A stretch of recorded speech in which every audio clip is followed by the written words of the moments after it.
जय गुरुदेव। आइए भक्तजनों, आज मैं आपको राम भक्त हनुमान भक्त की एक बहुत ही प्यारी कथा सुनाती हूँ।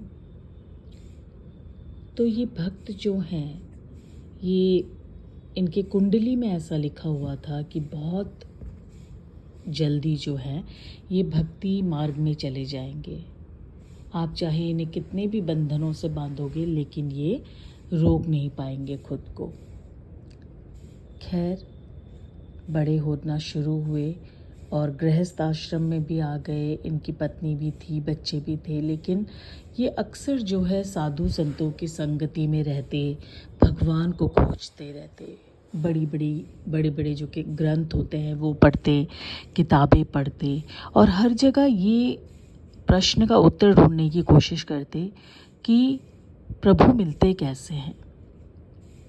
उन्होंने कई जगह पढ़ा या कई साधुओं ने, मुनियों ने उन्हें बताया कि ऐसी भक्ति करो तो प्रभु जी मिल जाएंगे, ऐसी तपस्या करो तो प्रभु जी मिल जाएंगे, ऐसा होगा वैसा होगा, लेकिन ऐसा कुछ नहीं हुआ। तो अक्सर जो है ये हनुमान की भक्ति किया करते थे, बहुत ही ज़्यादा भक्ति किया करते थे। ऐसे ही उनके जीवन में एक जो गुरु उनके आए, उन्होंने आकर उससे बोला कि बच्चा तो क्या ढूंढता रहता है। तो इन्होंने बताया कि बाबा जी, मैं हनुमान जी को साक्षात देखना चाहता हूँ। जो लोग तपस्या करते हैं, बहुत बहुत दिनों तक प्रार्थनाएं करते हैं, कहते हैं उनको भगवान दिख जाते हैं, तो मैं देखना चाहता हूँ। तो वो बाबा जी हंसने लगे, ठहाके लगाने लगे। भक्त को बड़ा अपमानित महसूस हुआ। उन्होंने कहा, आप ऐसे क्यों हंस रहे हैं? क्या मैं कोई गलत काम कर रहा हूँ? तो बाबा ने कहा, नहीं, तुम गलत काम नहीं कर रहे हो, बस तुम्हारी सोच और राह गलत है। अगर चाहो तो एक बार मेरा कहा भी मान के देख लो।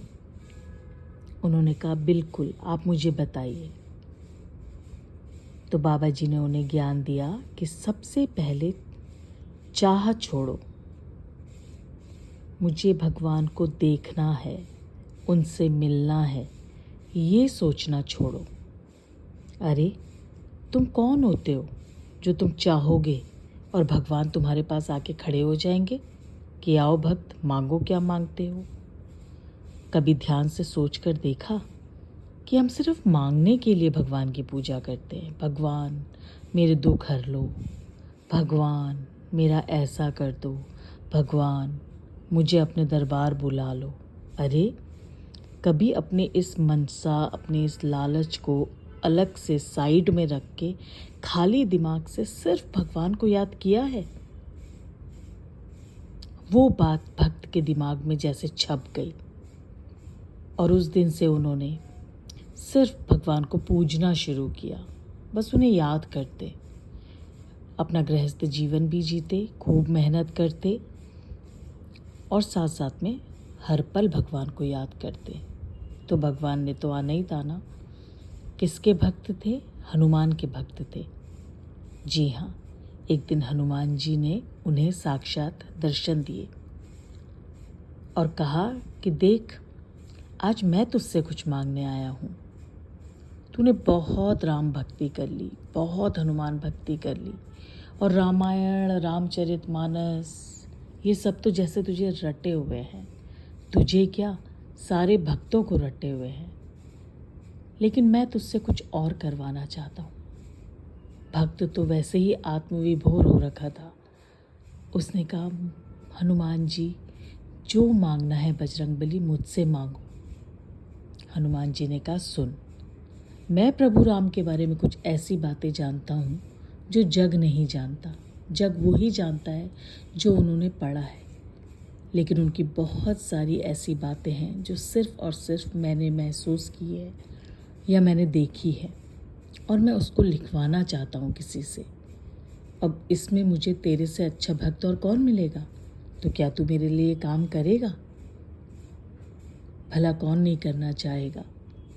लेकिन भक्त ने अपनी एक शंका उनके आगे रखी, हनुमान जी के आगे, और कहा कि बाबा सुनो, आपका काम तो मैं करूँगा और ये काम मुझे दिन रात करना होगा, है ना। अब मैं ठहरा गृहस्थ आश्रम वाला, मेरी पत्नी है, बच्चे हैं और उनके लिए मैं बड़ी मेहनत करता हूँ, कमा के लाता हूँ, उनकी इच्छाएं पूरी करता हूँ, फिर ये कौन करेगा। हनुमान जी ने कहा, मैं करूँगा, सब कुछ जो तुझे ज़रूरत होगी मैं ला के दूँगा। भक्त ने कहा, डील, क्या मैं इस डील को पक्का समझूं? हनुमान जी ने कहा, हाँ बिल्कुल पक्का समझ और देख, मुकरना मत, क्योंकि मैं तो नहीं मुकरूंगा। डील पक्की हो गई। भक्त ने हनुमान जी के कहे अनुसार लिखना शुरू कर दिया और हनुमान जी ने अपने वादे के अनुसार उनके घर की सारी ज़रूरतों को पूरा करना शुरू कर दिया। भक्त खुद अपनी ये कहानी बताते हुए कहते हैं कि मनुष्य तो मनुष्य होता है ना, फिर उसमें और भगवान में कुछ तो अंतर होगा। धीरे धीरे मैं हनुमान से अपनी बहुत सारी इच्छाएं पूरी करवाने लगा। उनका काम लेकिन मैं लगातार कर रहा था, पर कई बार मैं उनसे कुछ ऐसी चीज़ें भी मांगने लग गया जिसकी मुझे ज़रूरत नहीं थी। मैं उनसे ये सब इसलिए मांग रहा था क्योंकि मेरा लालच बढ़ रहा था और हनुमान जी बिना एक भी प्रश्न किए मेरी हर इच्छा को पूरा करते जा रहे थे, क्योंकि उनको ये था कि मैं उनके लिए बहुत बड़ा काम कर रहा हूँ। हनुमान जी अडिग रहे अपने वादे पे, लेकिन मैंने ढिलाई करनी शुरू कर दी। उनकी वजह से जो मुझे धन लाभ हो रहा था, मैंने उसमें बड़े बड़े मॉल्स में घूमना शुरू कर दिया, बड़े बड़े शोरूम्स में जाने लगा और बड़े बड़े रेस्टोरेंट्स में खाना खाने लगा और धीरे धीरे मेरा ध्यान अपने कर्म से भटकने लगा। हनुमान जी को बड़ी पीड़ा हुई। हनुमान जी ने मुझे दर्शन दोबारा दिए और बोला, भक्त, वादा खिलाफी कर रहे हो, वादा तोड़ रहे हो।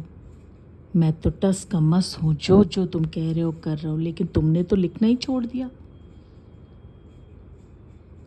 तो भक्त ने जो है फट से हनुमान जी से माफ़ी मांगी और बोला, अब ये गलती नहीं होगी। लेकिन उनसे दोबारा गलती हुई। हनुमान जी ने कहा, याद रखना मेरी बात, अगर अब तुमने गलती की ना तो मैं तुम्हारी टांगें तोड़ दूंगा। भक्त ने उनकी बात को ज़्यादा ध्यान नहीं दिया और फिर से काम में ढिलाई करनी शुरू की और धन वैभव की तरह उनका ध्यान बढ़ने लगा। एक दिन वो बैठे बैठे लिख रहे थे कि अचानक उनको ध्यान आया कि मुझे बाज़ार जाना है। वो बाज़ार की ओर निकल ही रहे थे और दुकान बस घर से 1 किलोमीटर दूर थी। तभी पीछे से स्कूटर में एक व्यक्ति आए और उनसे कहने लगे, बैठिए ना, मैं आपको छोड़ देता हूँ। भक्त कहते हैं, मैंने मना किया कि नहीं, सामने मेरी दुकान है, मैं चला जाऊँगा। लेकिन वो स्कूटर वाला व्यक्ति नहीं माना और उसने ज़बरन मुझे अपने स्कूटर में बिठा लिया। हम थोड़ा ही चले थे कि एक कार हमें टक्कर मार के चली गई। स्कूटर चलाने वाले को एक खरोंच भी नहीं आई, लेकिन मेरा पाँव टूट गया। मैं दर्द से बिलक गया, हॉस्पिटल पहुंचा और रात को हनुमान जी मेरे पास आके बोले, याद आया मैंने क्या कहा था कि मैं तेरी टांग तोड़ दूंगा। भक्त फूट फूट कर रोने लगा, माफ़ी मांगने लगा और कहने लगा कि मुझे मेरा सबक मिल गया है। यही गलती हम इंसान करते हैं जब हम लालची होने लग जाते हैं और अपना धर्म, अपना ध्येय भूल जाते हैं। मुझे आजीवन माफ़ कर दीजिए प्रभु, और मैं आपसे वादा करता हूँ कि आज के बाद मैं अपने घर, अपने गृहस्थ को भी खुद चलाऊँगा और मैं आपका काम भी निरंतर ईमानदारी के साथ करूँगा। और कहते हैं उसके बाद हनुमान जी ने कई बार उनसे पूछा, बताओ क्या ज़रूरत है, लेकिन इस भक्त ने उनसे कोई मदद नहीं ली, अपना घर भी चलाया। और कहते हैं जो किताब, जो कहानी हनुमान जी उनसे लिखवा रहे थे, उन्होंने 7 भाग तक लिख दी है और 8वां भाग अभी उनका लिखा जा रहा है। तो इस कहानी से हमें क्या प्रेरणा मिलती है, आशा करती हूँ आपको समझ आया होगा कि हमें मांगना नहीं है, हम कौन होते हैं भगवान को कहने वाले या उनसे मांगने वाले। अपना कर्म अच्छा करते जाइए, भगवान खुद आपको चुनेंगे। और जब भगवान एक बार आपको चुन लेंगे ना, तो याद रखिएगा इस कहानी को, वो अपने वादे से टस से मस नहीं होंगे। फिलहाल चलती हूँ। जय गुरुदेव, जय श्री राम।